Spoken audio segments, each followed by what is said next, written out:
Hello everyone, welcome to a brand new video. My name is Topanga, and there's a lot going on in Hollywood right now. The writers and SAG actors have gone on strike, and allegedly execs are not willing to make negotiations and would rather wait until people are unable to pay their bills and groceries and be forced to return to work than meet their demands. Moviegoers are fatigued by remake after remake coming in and out of the box office, as well as live action remakes that just cannot hold a candle to the original counterpart. Admittedly, when I first heard that the actors went on strike, I wasn't surprised, and I wasn't surprised about their demands, which we will get into later. It seemed like a lot of this has been brewing for a while, and it has just reached a breaking point. And it's led to a lot of people say that this is the end of Hollywood and the end of cinema. But today I want to talk about how I don't believe in that statement, and I think it's a little bit dramatic because in the over 100 years that Hollywood has been around, it has been through its ups and downs, and none of this is new. It's the same problem, different flavor, different year. And that's what we're going to talk about today. We're going to go through the ups and downs of Hollywood and all the things that have happened, the good and the bad. What started as a failed ranch turned small town would become the Hollywood that we know today. And that wouldn't be until about the 1910s. The first film to be completed in Hollywood was a film called The Count of Monte Cristo, and it was completed in 1908. However, a majority of that film would be made in Chicago, and it wouldn't be until 1910 that we would see the first fully made movie in Hollywood, and it was a short film called Old California. The first movie studio would pop up on Sunset Boulevard in 1911, and by 1915, a lot of the major motion picture companies from the East Coast would move west. One of the big reasons was that filmmakers couldn't be sued for impinging on patents held by Thomas Edison's motion picture company, and also the weather in California is just better than the East Coast. The East Coast has very wet and cold fall and winter weather, and so it made it to where people could only film for half the year. But in California, it's pretty beautiful all year round, so they could work more, they could make more movies. And also California has a diverse landscape, the Golden Age. The Golden Age of Hollywood was full of growth and experimentation. This is also when we would see the rise of movie star prestige. Some of the major stars at this time are Katharine Hepburn, James Stewart, Charlie Chaplin, and the Marx Brothers. During this time, there were 5 big production companies referred to as the Big Five, and they consisted of Warner Brothers, RKO, Fox, MGM, and Paramount. Also during this time, some small studios consist of Columbia, Universal, and United Artists. The period of the Golden Age starts at the end of the silent era with the rise of talkies. We would see a lot of experimentation with documentaries, musical romances, westerns, and horror films. Think Philadelphia Story, The Wizard of Oz, Casablanca, The Wolfman.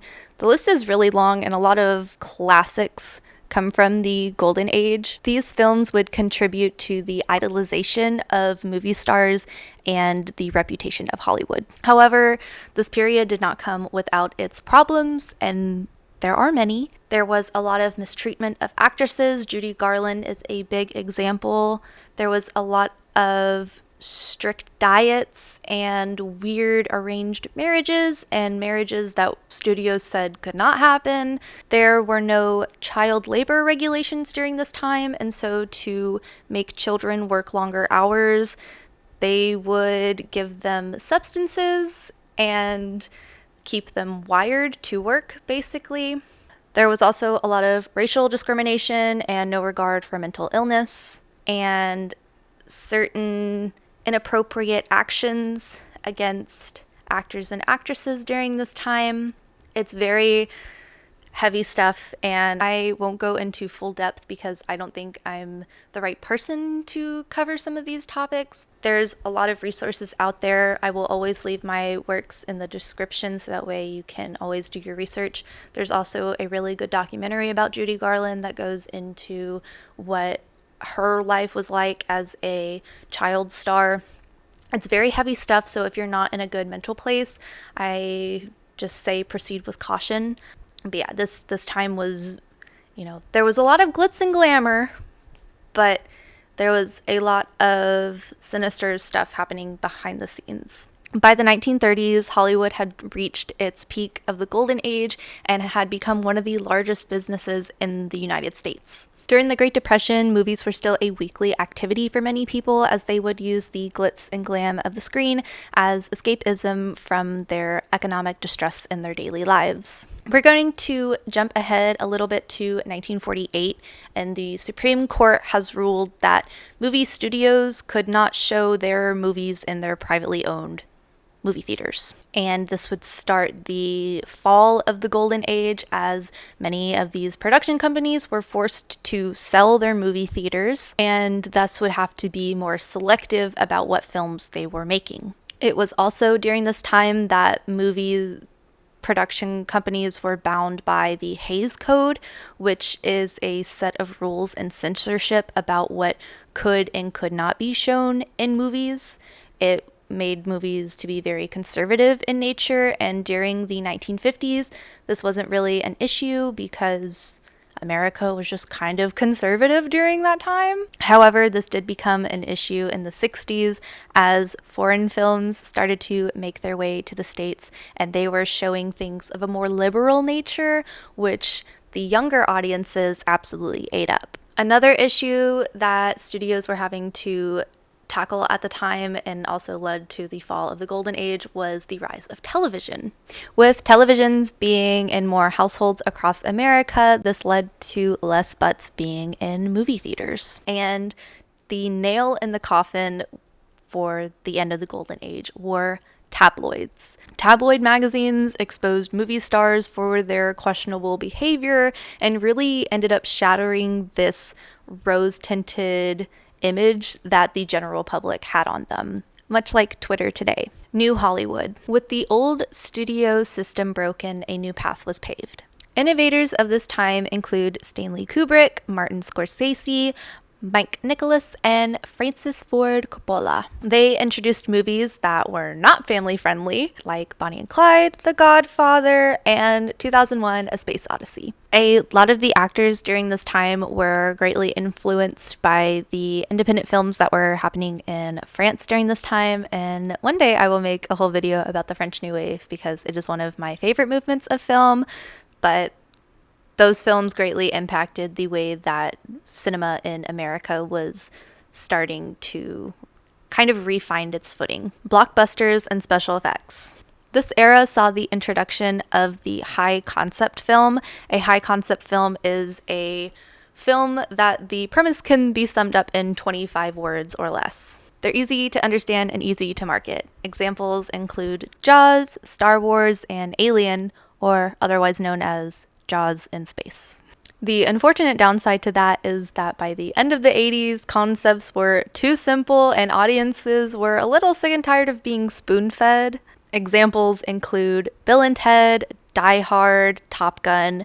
Fabulous movies, please don't get me wrong. I love Bill and Ted. I love Die Hard. I love so many 80s movies. But they do lack subtext in a lot of them, and they are pretty surface level and a little superficial. I can understand why audiences were craving something a little deeper during this time. 80s films were also very predictable and formulaic. Special effects during this time were very innovative and big showstoppers, but they alone were not enough to keep crowds in movie theaters.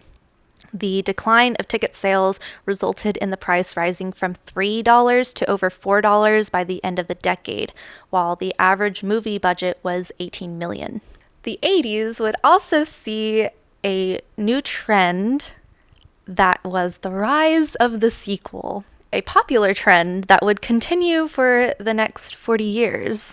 Sequels before the 80s were very rare and were designed to be low risk, high reward.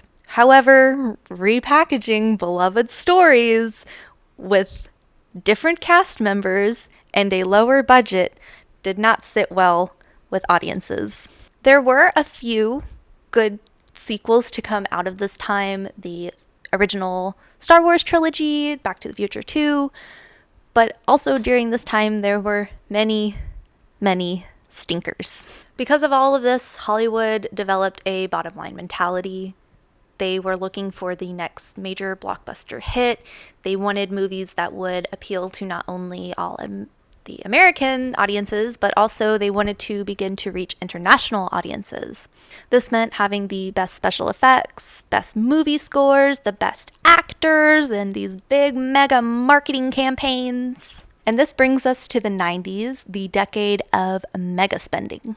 Audience attendance was up, as were film budgets. By 1998, the average film budget was up to $53 million.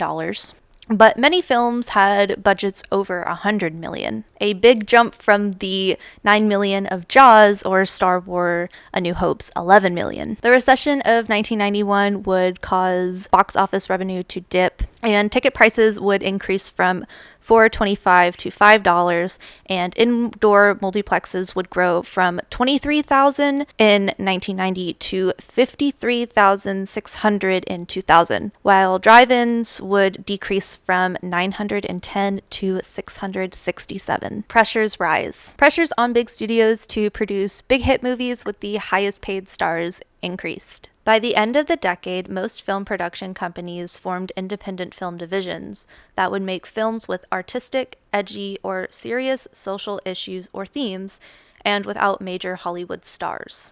Films produced during this time include Quentin Tarantino's Pulp Fiction, Kevin Smith's Clerks, and the Scream movies. In the 80s, the studios could predict what worked and what didn't, and that's what the 80s were.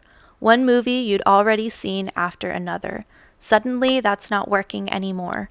When the audience is fed up with the standard stuff and crying out for something different, that's when exciting things happen in Hollywood. Today, the 90s is highly regarded as a prime time in cinema, as we would see releases that greatly impacted pulp culture, such as The Matrix for its fashion and use of special effects and camera angles, as well as Titanic for absolutely dominating the box office. I could go on and talk about all of the original and independent projects that were made during this time and had their own great impact, but it's time to talk about the rise of CGI. 2002 would mark the first time that a major Hollywood film was filmed using only digital cameras. That film was Star Wars Episode II: Attack of the Clones. We would also see director Peter Jackson's King Kong, which was remarkable for having the largest number of special effects/visual effects shot in a single film, surpassing the previous records set by Star Wars, Revenge of the Sith, and Jackson's own trilogy of the Lord of the Rings films. The movie had more than 3,200 final shots in the film that were culled from 3 million feet of live-action footage and 2,510 visual effects shots. It was also during this time that we would see motion capture in a more widespread, sophisticated manner. Nowadays, it seems pretty common for behind-the-scenes footage to feature actors running around in spandex suits with ping pong balls strapped to them, but back then, this was a really big deal in the world of technology and special effects. Big movies at the time to use motion capture suits in a very innovative way were The Polar Express, A Christmas Carol, Watchmen, and Avatar. Technology does not come for free, though. It requires a team of talented artists and animators, powerful computers to render scenes, the motion capture suits themselves, and many other working parts. The return of the franchise. So how is Hollywood supposed to pay for all of this specialized tech? Well, the 80s proved that movie franchises were a great way to sell merchandise as well as bring in large crowds. And the 2000s took a lot of inspiration from the era of franchises and sequels, with some of the largest box office blockbusters coming out during this time. With Hollywood's trend of turning existing IP into films, we would see a lot of books during this time be turned into films. Some winners like Lord of the Rings and Harry Potter, and some not having so much success like the Chronicles of Narnia or Aragon. Other examples include the Star Wars prequels and the Twilight Saga. We would also see franchises that existed before the 2000s add supplemental installments. Mission Impossible, Indiana Jones, Batman Begins, etc., etc. The early 2000s also featured a lot of Kindercamp films, which audiences would eventually grow bored of, and these films would be replaced with the edgy, gritty YA films. Think Hunger Games, Divergent, Maze Runner, the 2007 to 2008 writer's strike. We've had a lot of fun talking about the different movie trends of Hollywood, and we haven't really talked about any of the back end issues behind the scenes, but in 2007, we would see a massive writer's strike, and during this writer's strike, a lot of shows were forced to go on hiatus, including Breaking Bad, which I believe was only 7 episodes in. And the writer's strike during this time was due to disagreements over DVD and streaming residuals. Sound familiar? The strike would last 100 days, and during these 100 days, many TV shows were forced to be put on hiatus, and because of this, TV would turn to a more reality TV-based format. The strike cost $3 billion to LA's economy and would not come to an end until negotiations reached a tentative agreement on February 8th, and writers would approve the truce on February 10th. A new business model. According to the LA Times, in late September 2011, Hollywood's business model was poised to make a revolutionary shift. There was a 40% decrease in revenue from home entertainment, with movie watchers switching from DVDs to video on demand and digital delivery. Netflix had already made a name for itself with its DVD mail delivery and was moving into streaming in 2007. Amazon would introduce Amazon Prime, and then we would see Hulu, and so on and so forth. In the beginning of streaming services would make distribution deals with production companies, and everyone was kind of fighting to curate the best catalog for consumers. Eventually, these streaming services would figure out that they could be making more money if they just produced their own original content, and we would see a period where Netflix just started greenlighting any project anyone came to them with. And if you look back at history, this could be a easy comparison where back then movie production companies were showing their own movies in their own theaters. Now it's just on streaming. Funny how things are very circular. In 2017, Netflix would take home its first Oscar for Icarus, and in 2018 would take home 3 for Roma. That same year, Hulu surpassed 20 million subscribers. With the introduction of all these streaming services, a new trend was born: cord cutting. With cable prices costing more and more than the convenient streaming apps, many customers were just choosing to cut their cable and instead replace it with streaming services. No pesky ads, you could pick what you wanted, when you wanted, and you didn't have to worry about DVR or pausing your show just long enough so that way you could skip through all the pesky ads. All of these factors would culminate into the streaming wars. Under the leadership of Bob Iger, Disney would acquire Pixar, 21st Century Fox, Lucasfilm, and Marvel.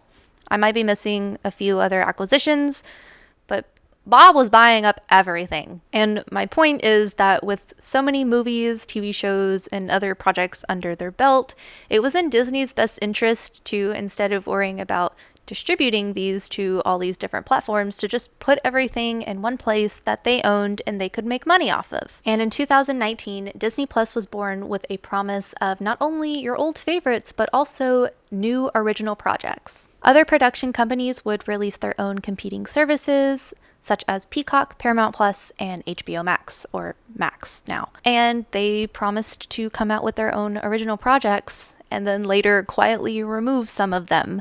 RIP Infinity Train. Audience decreases. Throughout the decade of the 2010s, movie theaters would see a dip in audience attendance. We were coming out of the '08 recession, and the prices of movie tickets just continued to rise. Why pay for a movie ticket when I have access to all my snacks? I can stay in my pajamas, and I can pause my movie whenever nature calls. And in 2010, the number of tickets sold, 1.4 billion tickets, was almost 6% lower, the lowest in 15 years. Then, in 2009, 1.42 billion tickets. There was a noticeable decline in younger moviegoers at the multiplexes, a trend that began in the late 2010s and continued afterwards. Fast forward to 2017, where only 1.239 billion tickets sold for the year. a 5.8% drop compared to 2016, and it was the lowest total since 1992 at 1.173 billion. IMAX, RealD, and MX4D would help recover costs, bringing domestic revenues to 11.1 billion, but theaters still reported empty seats. Admittedly, growing up, I always got really excited when we would go to a movie and the theater was absolutely empty and we would be the only people in there because it meant we had the big screen to ourselves and didn't have to worry about anyone else. But in hindsight, that was probably a bad thing because it meant that movies weren't making their money back. So great for us, but bad for them. Decreased ticket sales resulted in AMC's share dropping 53.1% in 2017. Audience fatigue. The 2010s would see the rise of superhero movies and live-action remakes. Marvel's 2012 Avengers was a big release. It had years of movies building up to it and was the first time that we saw all of these independent films group up into one big showdown. Disney was also releasing live-action hits such as Maleficent, Cinderella, and the Tim Burton Alice in Wonderland films. With movie ticket sales decreasing, movie production companies were looking for their own piece of the pie. Warner Bros. Used DC films to compete with Marvel, and 21st Century Fox would revamp X-Men. Some studios were creating massive hits, while others were creating massive flops. For a while, audiences were absolutely eating it up. Movies were a big deal now, although not as big as before, and these projects were a great way for merchandise sales. Marvel Avengers Infinity War would make $2.52 billion worldwide, with Endgame following with $2.798 billion. Both movies being massive successes, but not enough to combat the pandemic. A year after the release of Endgame, audiences would be forced to stay at home with little to do but watch TV. Good thing all these movie studios had released their own streaming services, right?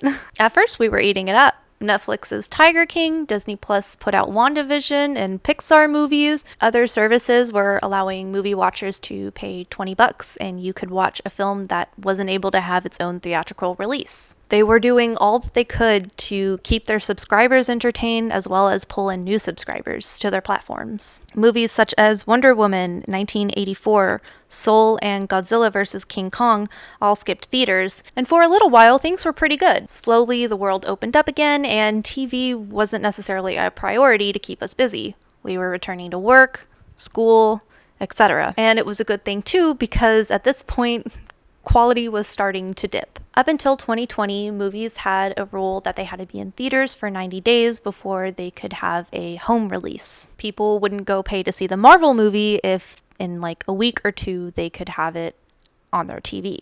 With theaters forced to close, studios began to rework release schedules, pushing their big projects they expected to make big box office numbers to the following year, and the smaller projects they just decided to release on streaming without a theatrical release. And when theaters finally did reopen, studios quickly figured out that they unintentionally set a new precedent that audiences would have access to these titles sooner than usual. Netflix saw 26 million new customers in the first half of 2020. Warner Media LLC would drop multiple episodes, and Disney would start to release their Marvel shows and Star Wars shows on a weekly basis, versus the Netflix model of dropping everything and encouraging binge watching.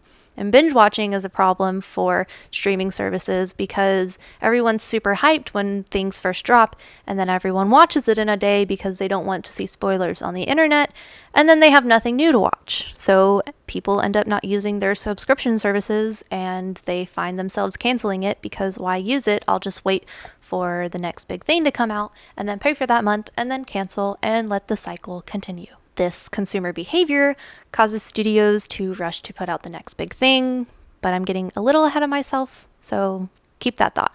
With the accessibility of all of these streaming services, many people have decided to fully cut the cord with cable. But now, all of these streaming services are duking it out with each other and prices are going up. Now, you can end up paying $40 to $78 depending on what level of subscription you pay for just to have HBO Max, Amazon, Disney Plus, Netflix, and Paramount Plus. When you compare that to cable, which is around $50, we're not really saving as much money as we once were. Overhaul production.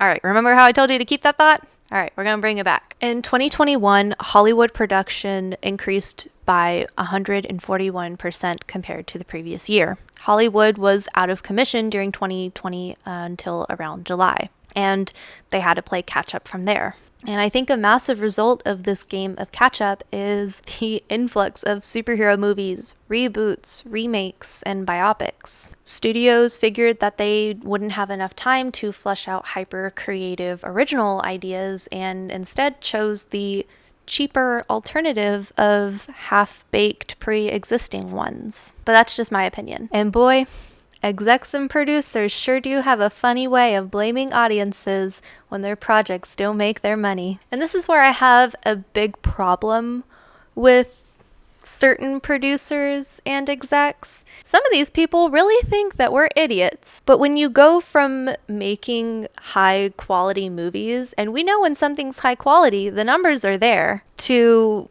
making a project and treating it like a soulless cash cow, we can tell. When these studios use existing IP that we're familiar with, we expect it to be of a certain caliber, of a certain standard. But when these studios are giving projects to people who aren't familiar with them or couldn't care less about them, and they end up disrespecting the original art, we can tell. But when people have followed projects for years and it is a big part of their lives, to see it handed to someone who absolutely has no heart in the project and is just trying to make a paycheck, it's extremely disheartening, and we don't want to see stuff like that naturally. So to have producers say, oh, well, they're just, these American audiences are just too stupid to understand my artistic vision, is extremely frustrating, especially when you're trying to get my dollar. I would rather see someone make their own original world than mess with one that I have spent many years loving. But studios aren't looking for original ideas because original ideas don't have built-in fan bases, and they create a lot more writing power and a lot more talent to help flesh out these creative worlds. As we've seen, studios don't want to pay for that. And all of this has been leading up to today. As I am filming this, the writers and SAG have been on strike for a few months now, and there's been a lot of coverage on it. I won't go super in depth into the strike because I feel like there has already been a ton of coverage from outside sources as well as people who are personally involved in the strike. In fact, I will leave a video linked to someone who is personally involved in, not only she's studying to be a screenwriter, but she's also an actress, and she has a really great video about being personally involved in the strike. So watch that after this one. However, I will just kind of go over the key points just so we can all be on the same page. So the strike started on May 2nd, and it started with the writers who are wanting to make demands because they're not making as much residuals off of streaming. Back when TV shows would air on cable network television, they would make a percentage from the residuals of whatever episode that they worked on, and this is good supplementary income when they're in between jobs. With the introduction of streaming, writers are making pennies in residuals, and they're fed up with it, and I can't blame them. Writers are also asking that their work be protected from AI. Studios are wanting to use AI as a tool. However, many artists fear that it could potentially replace them in their jobs, which would suck. And they want to ensure that their work won't be used to train AI because you have to add resources to have the AI learn off of. And I know that there's been a lot of discussion during the strike about how much writers actually make, because everyone has this highly glamorized image in their head that everyone in Hollywood makes a ton of money. And there have been countless times where some of these screenwriters have accepted Oscars and they have no money in their bank account, and they had to, buy their suits on credit. And it's so sad that the people who are writing the stories that we love are not being properly compensated. And shortly after the writers went on strike, SAG-AFTRA has joined them with very similar concerns. SAG-AFTRA actors are by contract, and so when you're a contract, you don't necessarily get the built-in benefits that you would at an office job. And so it's important that they are able to have access to medical care and other benefits for retirement, all that stuff. Actors are asking for pay increases amid inflation, as they too are not receiving as many residuals from products due to the nature of streaming. And a lot of people have been questioning about this pay increase, but in actuality, the image that we have in our heads about all these movie stars who make more money than we will ever see in our entire lives is actually only about 2% of all of the actors in Hollywood. There are many actors who have to work a second job just so that way they can follow their passion. And so it's very important for them to be able to make money in between jobs as well.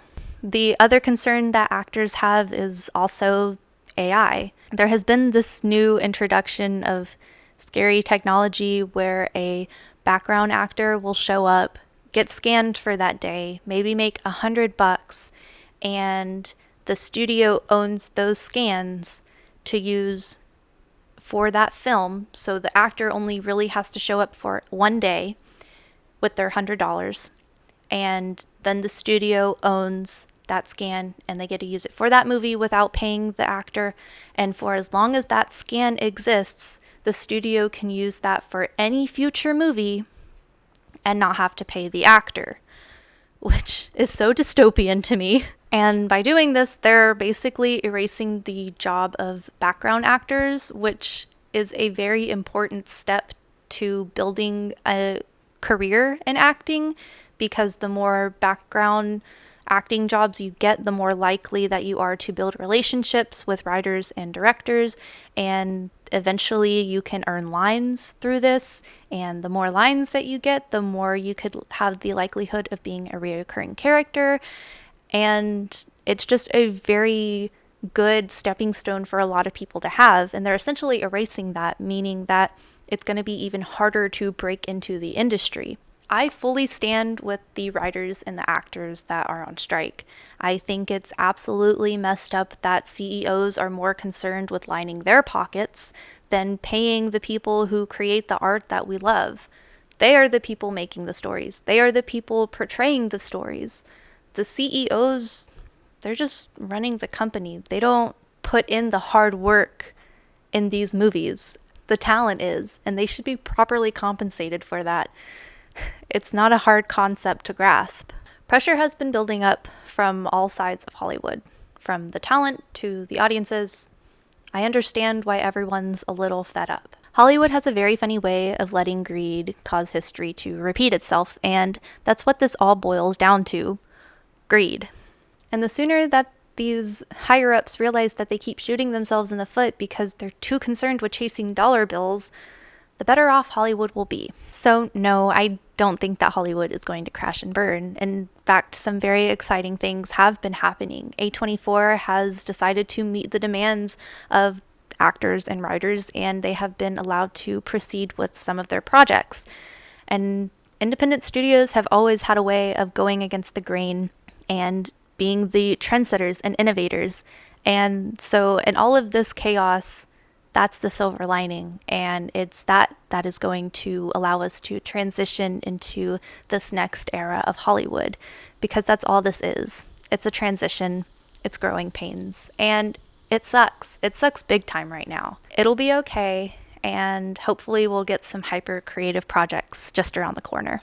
Oh my goodness, that took so long to film. I completely ran out of water.